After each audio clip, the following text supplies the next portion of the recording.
17 years.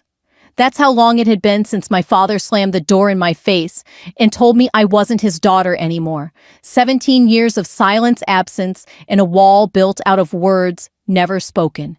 And then, there he was sitting 2 rows ahead of me at my brother's wedding shoulders, squared like he still owned the room. I hadn't planned on speaking to him. I hadn't planned on anything, really. Just show up.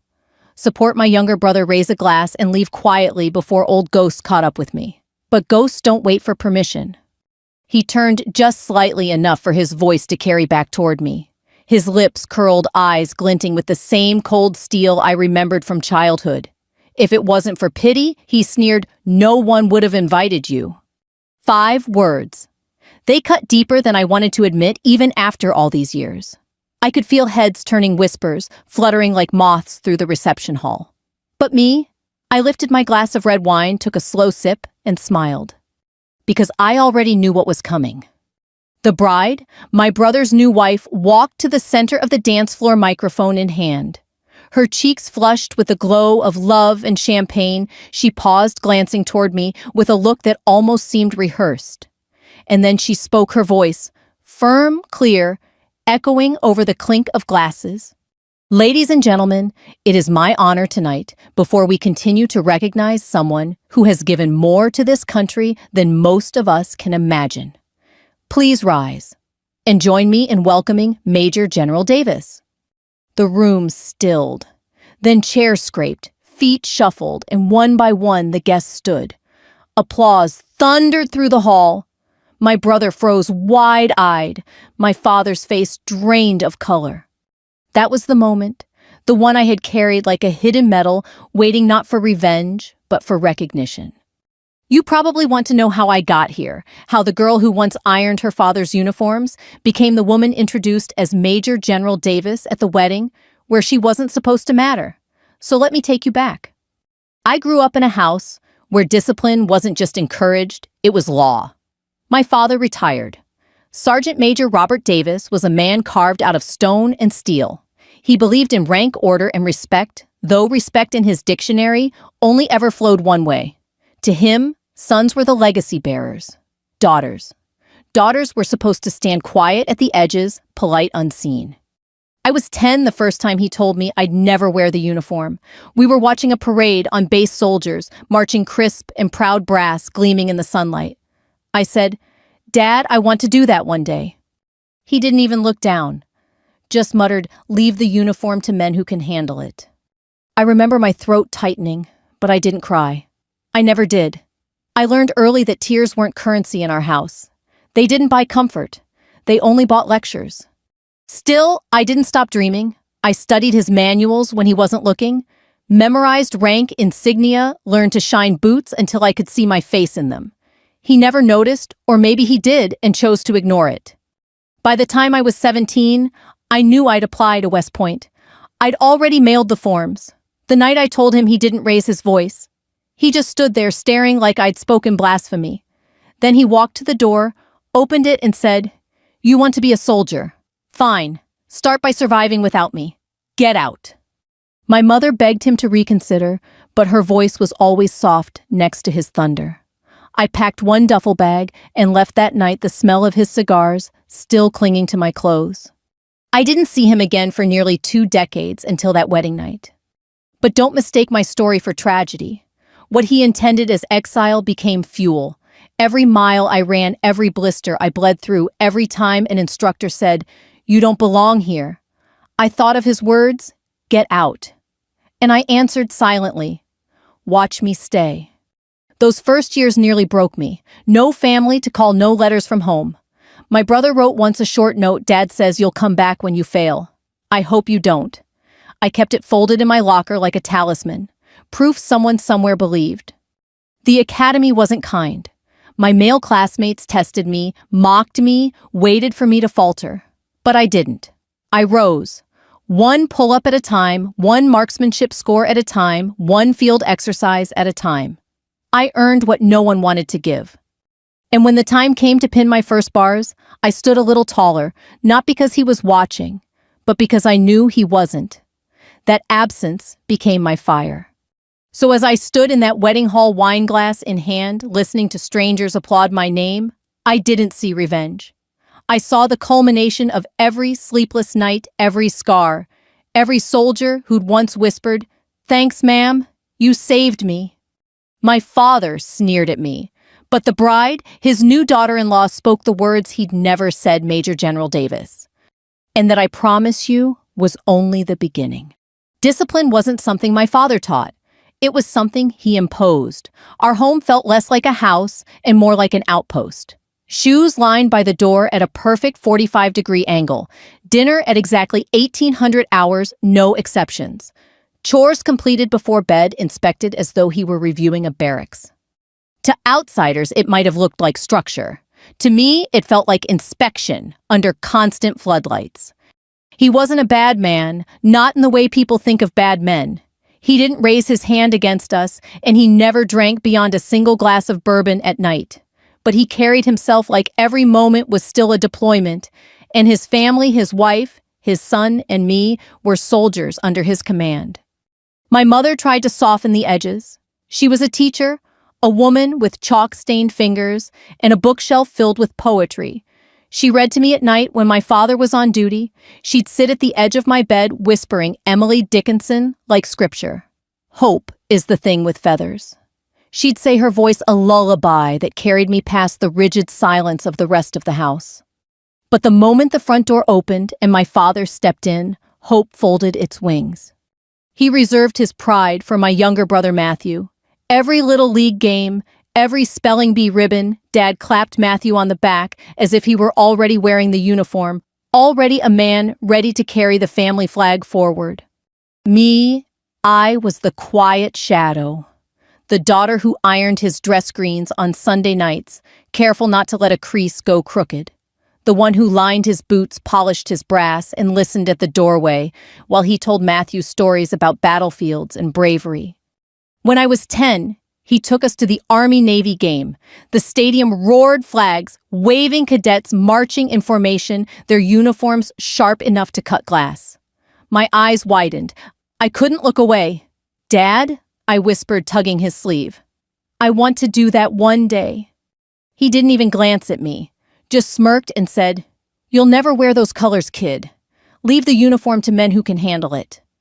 The words lodged in my chest like shrapnel. My mother saw the way my face fell. She squeezed my hand, but she didn't contradict him. Not then. She knew battles with him were wars you rarely won. So I kept my dreams quiet. I didn't cry. I didn't argue. I just watched. I studied his medals in their glass case, memorized the names of battles etched on the brass plates. I traced the outline of his Purple Heart when he wasn't looking. And when I was old enough, I started keeping my own private rituals. Push-ups behind my locked bedroom door, running laps around the block after school until my lungs burned, studying strategy manuals I borrowed from the library under the pretense of school projects. If my father's approval was a fortress I'd never breach, then I'd build my own. Brick by brick, rep by rep, grade by grade. The first real fracture came when I turned 16. I'd won an award in a leadership program at school, and my mother beamed as I placed the certificate on the dinner table. My father didn't look up from his peas. "That's nice," he said flatly, "but leadership isn't learned in classrooms, and it's not for girls." I wanted to throw the certificate in his face. Instead, I nodded, cleared the dishes, and scrubbed them until my hands were raw. That night, I made a silent vow I would never let his dismissal be the last word on who I was. 2 years later, my acceptance letter arrived. West Point. Thick envelope, heavy paper, the kind that carried more than words, it carried destiny. I remember standing in the living room letter, trembling in my hands, heart pounding. "Dad," I said softly, holding it out like an offering. I got in. He stared at the seal, the black and gold crest of the United States Military Academy. For 30 seconds, he said nothing. Then his jaw tightened. "So you're serious about this nonsense?" "I am," I whispered. His response wasn't anger, it was worse. He dropped a manila folder on the coffee table. Inside were applications to nursing schools, teaching programs, law schools. Every one of them carefully filled out with my name already printed on top. Not one bore the insignia of West Point. "Pick one," he said coldly. "Do something useful. Don't disgrace the family." The silence that followed was suffocating. My mother's eyes glistened, but she said nothing. Matthew shifted in his chair, uncomfortable, caught between loyalty to our father and love for me. I folded the letter back into its envelope and held it to my chest. "I'm going," I said finally. That was the night the fault line cracked wide open. 17 years later, I would sip my wine at my brother's wedding and remember that night vividly, the moment he stopped seeing me as a daughter and started seeing me as a threat to his legacy. He thought he could erase me with silence. What he didn't know was that silence in the right hands can be the sharpest blade of all.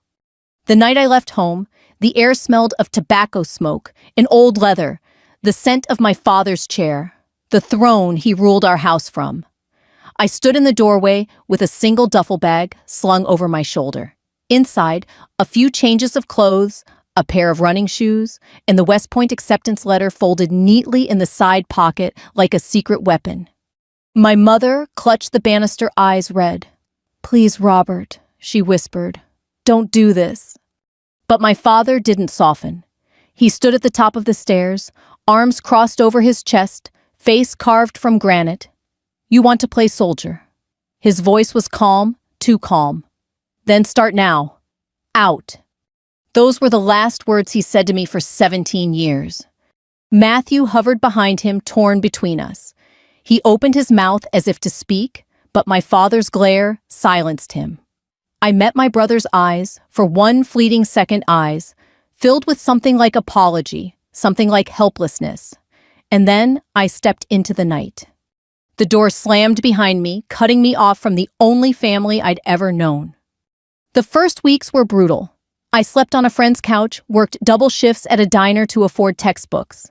When the academy's physical prep list arrived, 5-mile runs, pull-ups, obstacle courses, I trained in the dark before dawn, sweat freezing on my skin muscles, screaming. I could almost hear my father's voice in the back of my mind. "You'll never make it." Every push-up was an answer. Every mile was defiance. When I arrived at West Point, I expected challenge. What I didn't expect was the loneliness. Parents crowded the campus, hugging sons and daughters, snapping photos. My spot on the bleachers sat empty. I told myself it didn't matter, but that night, alone in my bunk, I unfolded my acceptance letter again, just to remind myself it was real, that I belonged, whether anyone else believed it or not. The academy was fire, and I was forged in it. Cadet life was grueling: early morning drills, endless inspections, instructors barking until their voices broke. Some classmates cracked under the pressure. Others thrived. Me, I endured. The men in my class tested me daily. "Hey, Davis," one sneered during a field exercise, "why don't you go back to ironing uniforms? Leave the real work to us." I looked him dead in the eye, mud streaked across my face, sweat dripping into my collar. "I'll race you to the finish," I said. And I did, beating him by 10 minutes, hauling not just my rucksack, but a wounded teammates as well. They stopped underestimating me after that, at least not out loud. Letters from home never came. My mailbox stayed empty, while others filled theirs with postcards, care packages, envelopes scented faintly of perfume or aftershave. Until one day, a thin envelope appeared. My heart jumped when I saw my last name on the front. Hand shaking, I tore it open. It wasn't from my father. It was from Matthew. "Dad says you'll come back when you fail. I hope you don't." 7 words that kept me alive through more nights than I could count. My mother tried in her own way. She called the academy once, but I missed the call during drill. The message she left was short, rushed, her voice soft, like always. "Stay strong, sweetheart. Storms don't last forever." That was the last time I heard from her for years. By the time I graduated, I was no longer the girl who ironed my father's uniforms. I was Second Lieutenant Davis, standing at attention in a pressed dress uniform of my own. Rows of cadets flanked me, sabers gleaming overhead as the march began. I searched the crowd out of habit. Rows of proud parents applauded, whistled, waved flags. My gaze snagged on an empty space where my family should have been. The ache was sharp, but it didn't crush me. I straightened my spine, saluted, and marched forward. Because in that moment, I understood something vital. Family didn't have to be blood. Family could be forged in mud, sweat, and fire. Still, the silence followed me into the army. First posting, Fort Bragg. Long days filled with logistics, drills, paperwork that never seemed to end. Nights were lonelier. No one waiting at home, no letters tucked under my door. But I had a purpose. And purpose was enough. Until deployment came, and purpose suddenly had teeth. I can still remember my first time stepping off a C-130 into desert heat that slapped like a furnace door. Dust filled my lungs, grit crunched in my teeth. Soldiers beside me looked twice my size, their faces hidden behind sunglasses and determination. One of them muttered, "What's she doing here?" I pretended not to hear, but I did. I always did. It didn't matter. I wasn't there to prove them wrong. I was there to prove myself right. That's when I realized exile wasn't a punishment. It was preparation.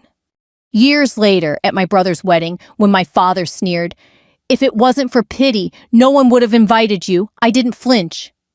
Because I'd already lived 17 years without his approval. And I'd learned something he never had. Silence can break you, or it can forge you into steel. I chose steel. My first deployment was supposed to be routine. At least that's what they told us on the plane. Transport duty escorting supply convoys through a contested zone in Afghanistan. Nothing glamorous, nothing heroic. Just keep the trucks moving and watch the roads for IEDs. But war has a way of laughing at plans. The desert heat was merciless. It pressed down like a hammer, turning body armor into an oven. Dust coated our throats, clung to our eyelashes, settled into every crease of fabric. My squad was restless, some humming quietly to keep nerves at bay, others silent with eyes scanning the horizon. We were halfway through the route when the first shot cracked, a sound so sharp it seemed to split the air in half. Then came the echoing rattle of gunfire from the ridges above. Contact left, someone shouted. Chaos. Bullets chewed into the convoy, sparking off metal, shattering glass. I dove behind a rusting container weapon, raised heart pounding. Training kicked in. Short bursts of fire control your breathing, count your ammo. But then I heard it. A scream. Not the panicked kind, but the raw, tearing kind. One of ours was down. I sprinted toward the sound rounds, whizzing past close enough to feel the heat. A private lay in the dirt, his leg mangled, blood pooling fast, his face as white as the sand around him. "Stay with me," I barked, dropping to my knees. "You're not dying today." My hands moved before my brain caught up. Tourniquet high on the thigh, cinched tight until he bit down on his sleeve to keep from screaming. Pressure on the wound, one hand slick with blood, the other fumbling for the radio. "Medevac.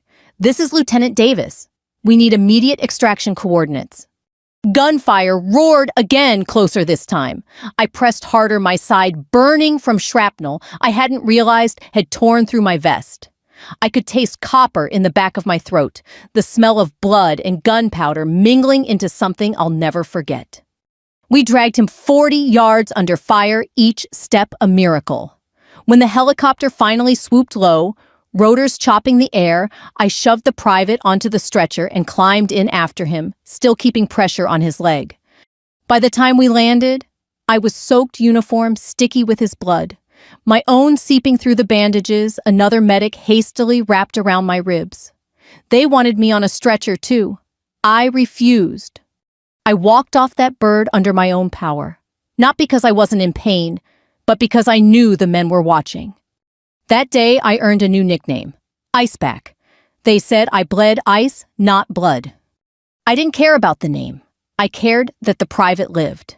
He wrote me a letter years later thanking me, told me he named his daughter Avery after me. That meant more than any medal ever could. But that day also changed me. Until then, I'd been chasing approval, proving I could belong in a world built by men like my father. After that firefight, I understood something different. Belonging wasn't given, it was taken, forged in fire, and sealed in blood. I called home after the mission, body aching stitches pulling at my side. I left a message on the family answering machine, voice hoarse. I made it back. I thought you should know. The call was never returned. Instead, silence answered. I sat alone in the barracks that night, the desert wind rattling the windows. I stared at the scars on my hands and realized if blood wouldn't claim me, then honor would. That was the first time I stopped reaching for him and started standing on my own. Combat changes you. Not in the way movies like to show with explosions and glory, but in the quiet, grinding way. The kind that slips into your bones and never quite leaves. After Afghanistan, I walked different thought, different, breathed different. I carried the weight of that private's blood on my hands, even though he lived. Every scar, every stitch reminded me that leadership isn't about medals or salutes, it's about what you're willing to shoulder when no one else can.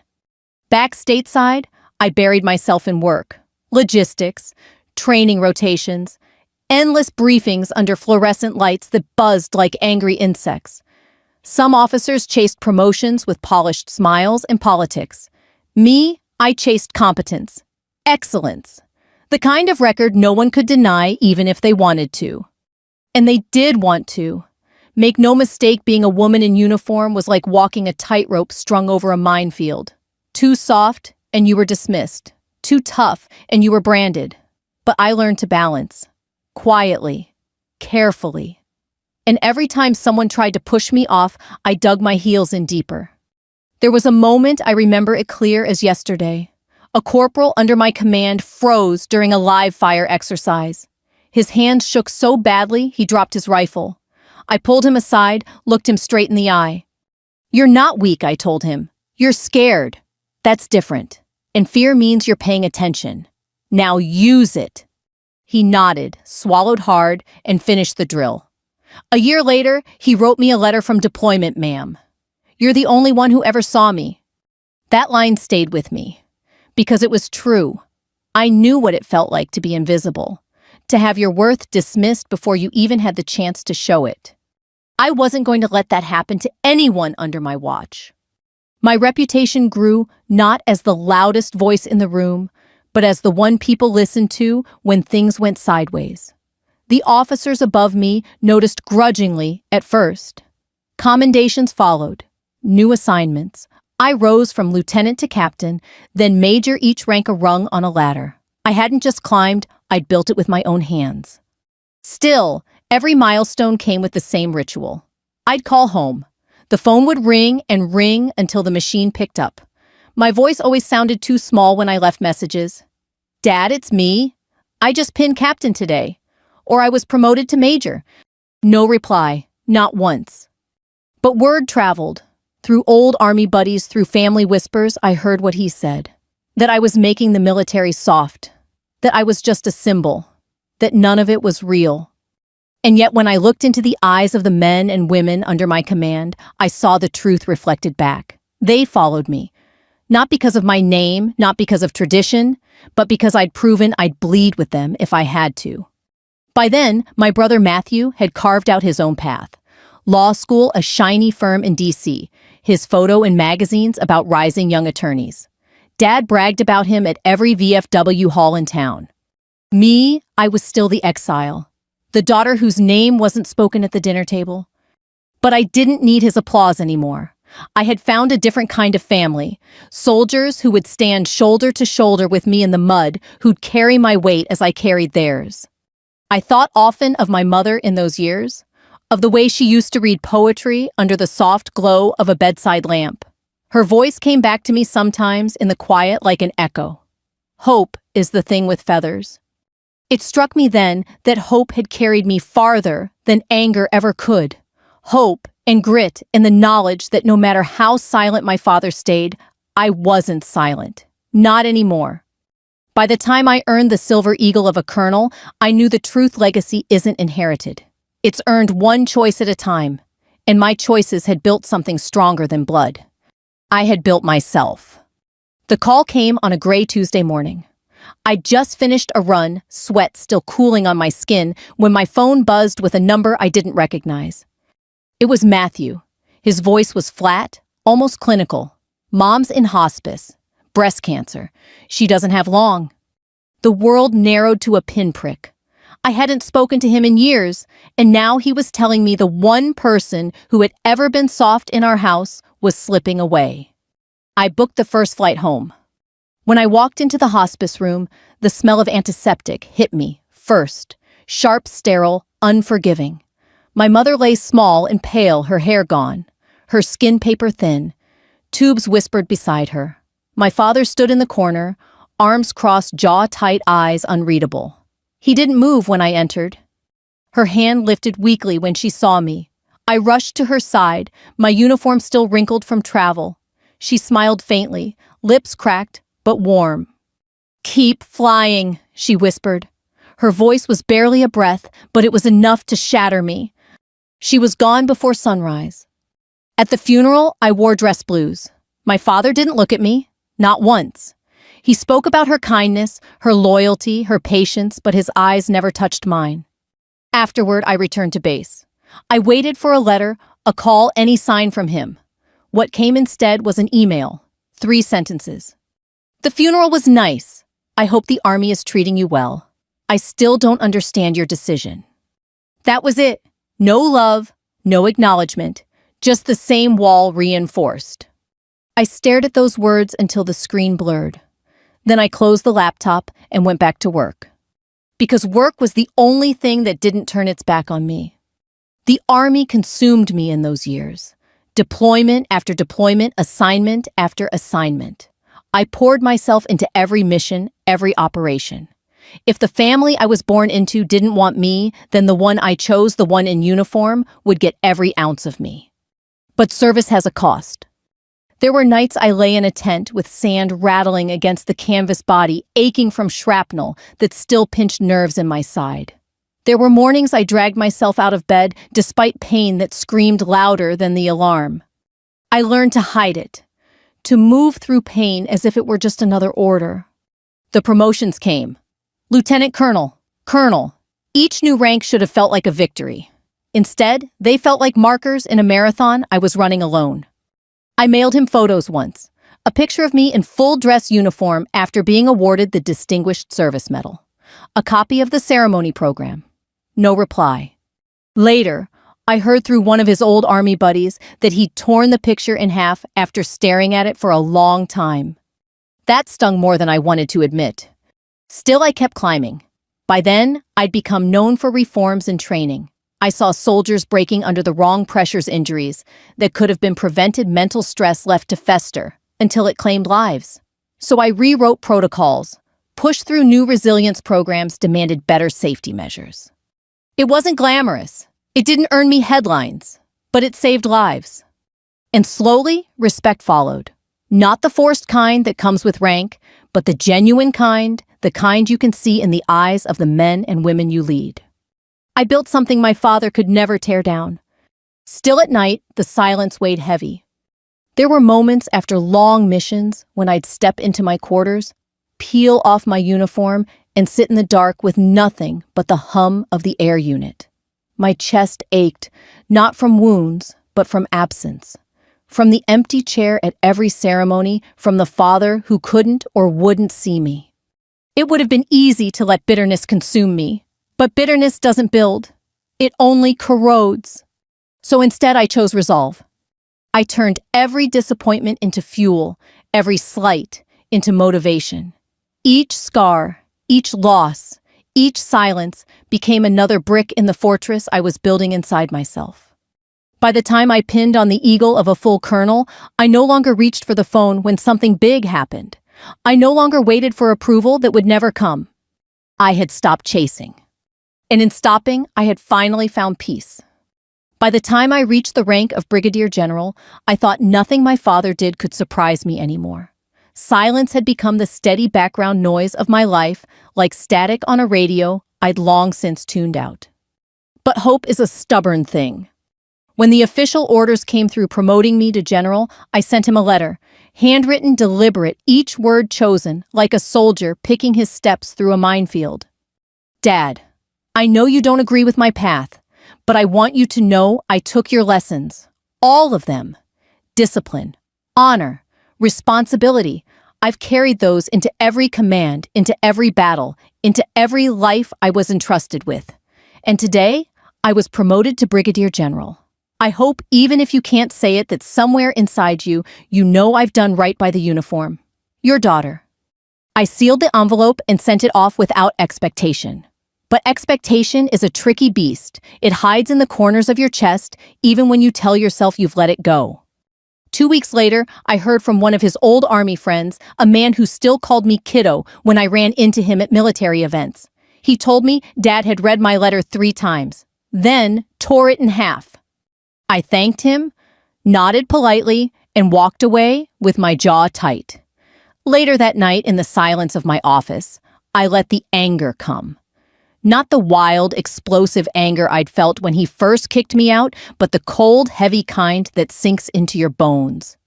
That was the moment I stopped writing. If he wanted silence, then silence he would have. Around that time, Matthew announced his engagement. He called me personally. "I want you there," he said, voice careful, like he was testing fragile glass. I hesitated. Does Dad know? He does, Matthew admitted. He's not thrilled. But this isn't about him. It's my wedding. You're my sister. Please come. 17 years had passed since the night my father told me to get out. 17 years of distance measured not in miles, but in missed birthdays, empty chairs, funerals, and ceremonies where one half of my family pretended I didn't exist. But this was my brother, the kid who'd once slipped me notes of encouragement when I was alone at the academy. The boy who'd watched me leave with a duffel bag and eyes full of apology. I said yes. In the weeks leading up to the wedding, memories clawed their way back. Him slamming the door, the manila folder of college applications he tried to force on me, the empty rows at every milestone of my career, the email after Mom's funeral as cold and formal as a government memo. I trained myself to be ready, to endure his presence the way I'd endured desert heat and mortar fire. I told myself he can't touch you anymore. Not your rank, not your worth, not the soldiers who would follow you into hell without hesitation. And yet, when the day came, my stomach still nodded as I slipped into my dress uniform. The medals glinted against my chest, weighty reminders of the lives I'd lived and the ones I'd saved. I stared at myself in the mirror, 4 stars gleaming on my shoulder, and whispered, "This is who you are, not his daughter, not his disappointment. A general." The wedding was beautiful. White roses, a soft string quartet, the air thick with celebration. Matthew looked nervous, but happy as he stood at the altar waiting for his bride. And then, out of the corner of my eye, I saw him. My father, older now, his hair grayer, his frame a little smaller, but his posture just as rigid. Arms crossed, jaw set the same scowl carved into his face. For a moment, the years fell away, and I was that teenage girl again, standing in the living room with an acceptance letter clutched in my hand, begging him to see me. Then he turned his voice low enough that only I could hear. "If it wasn't for pity," he sneered, "no one would have invited you?" The words slid under my skin like glass. 17 years, and nothing had changed. I lifted my wine glass, took a slow sip, and smiled. Because this time I knew something he didn't. This time I wasn't walking into exile. I was walking into reckoning. The reception hall buzzed with laughter silverware clinking against china champagne flutes raised high in toasts. I sat quietly at my table, posture straight, uniform crisp. The 4 stars on my shoulder caught the light, though most of the guests didn't know what they meant. I felt my father's eyes on me like crosshairs. Even after all these years, he still carried himself as if every room were his to command. But the truth, he had no command here. Not anymore. I sipped my wine slowly, the tartness grounding me. I didn't need to respond to his sneer, not with words. Life had already answered him. Then the music softened. The bride, radiant in lace and pearls, walked to the center of the dance floor, a microphone trembling slightly in her hand. She cleared her throat, smiled nervously, and said, "Before we continue tonight, I'd like to take a moment." The room hushed. "I know weddings are about families coming together," she began. And tonight, I want to acknowledge someone whose sacrifice and service have shaped not just this family, but this nation. She turned toward me, her eyes locked with mine full of respect. "Please rise," she said, her voice steady now, "and join me in honoring Major General Davis." For a heartbeat, the room froze, forks halfway to mouths, glasses suspended mid-air. Then chairs scraped back one by one. People stood. Applause swelled hesitant at first, then rolling like thunder. I stayed seated, letting it wash over me. The faces in that hall blurred, but I could see one clearly, my father's. His mouth was tight, his knuckles white against the edge of the table. He didn't move, didn't stand. His pride chained him to his chair, even as everyone else in the room rose to their feet. Matthew's eyes flicked between us, torn. The bride smiled through tears, microphone still in hand, and repeated to Major General Davis. The applause grew louder. A standing ovation in the middle of a wedding. For me. I finally rose, then slow and deliberate, glass still in hand. My heels clicked against the floor, each step echoing in the silence between the claps. I didn't bow. I didn't wave. I simply inclined my head, a soldier's nod of acknowledgement. "Thank you," I said, voice clear but calm. The ovation went on longer than I expected. Long enough that I saw people glancing toward my father, waiting for him to rise. He never did. And that was when it hit me. Revenge didn't come in the form of anger or shouting or demanding his respect. Revenge came in the form of silence breaking in a way he couldn't control. Revenge came when an entire room stood for me while he sat alone. Blood didn't stand, but honor did. Afterward, people approached me, guests I'd never met shaking my hand, thanking me for my service. Some shared stories of fathers, brothers, daughters who'd served. Others simply said they were proud. I smiled politely, responded with gratitude. All the while, I felt the empty gravity of his silence behind me. At one point, I turned half expecting him to leave, but he stayed rigid, refusing to look my way. It didn't matter anymore. The recognition I had chased my entire life wasn't his to give. It was already mine. As the night wore on, laughter returned to the hall, music swelled, couples danced. I sat for a moment watching, feeling a strange mix of peace and ache. Matthew came over, tugged at his tie. "You okay?" he asked quietly. I nodded. "I am." He hesitated, then said, "You deserved that. Every bit of it." For the first time that night, I let myself breathe. Because he was right. The wedding ended, the way weddings always do, music fading into laughter, champagne, dwindling guests filing out into the night with shoes in their hands and ties loosened. I stayed until the end, shaking hands, hugging my brother, watching the joy on his face as he and his bride left under an arch of sparklers. My father left quietly. No goodbye, no acknowledgement. Just a rigid back slipping into the shadows of the parking lot. I thought it would sting more than it did, but the truth, I felt lighter. Because I finally understood his silence was his burden, not mine. For years, I had carried the weight of his rejection like a rucksack too heavy to shrug off. I thought, if I just achieved enough, climbed high enough, earned enough medals, he would finally see me. But in that hall, with strangers standing and applauding, while he sat stone still, I realized something. I didn't need him to see me. The world already did. Weeks later, a letter arrived at my office. The handwriting was shaky but familiar. "I didn't stand because I didn't know how. I don't understand what you've become, but I know it's more than I ever gave you credit for. If you'll allow it, I'd like to talk. Not as soldiers, not as ranks. Just as father and daughter." I read it 3 times. I didn't cry. I didn't rage. I just set it down and sat in silence. That night, I told my husband about it. Yes, by then, I was married too. He asked gently, "Do you want to see him?" "I don't know," I admitted. "I don't owe him anything." "No," he said, "but maybe you owe yourself the choice." A month later, I met him at Arlington. Not at a banquet hall, not at a wedding, but at my mother's grave. He wore civilian clothes, He looked smaller, older. No medals, no pins, no armor. Just a man who had outlived too much of himself. We talked quietly. Not about wars, not about medals, about regrets, about silence, about how absence becomes its own kind of cruelty. And when we parted, he did something I'll never forget. He straightened slowly and raised his hand to his brow in a salute. Not sharp, not perfect, but earnest. I returned it not because he had earned forgiveness, but because he had finally chosen truth. The years that followed brought new commands, new responsibilities.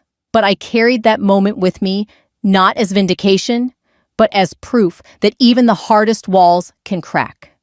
One day, a young lieutenant asked me what the most important lesson of my career had been. I told her this. Respect isn't inherited. It isn't given by blood.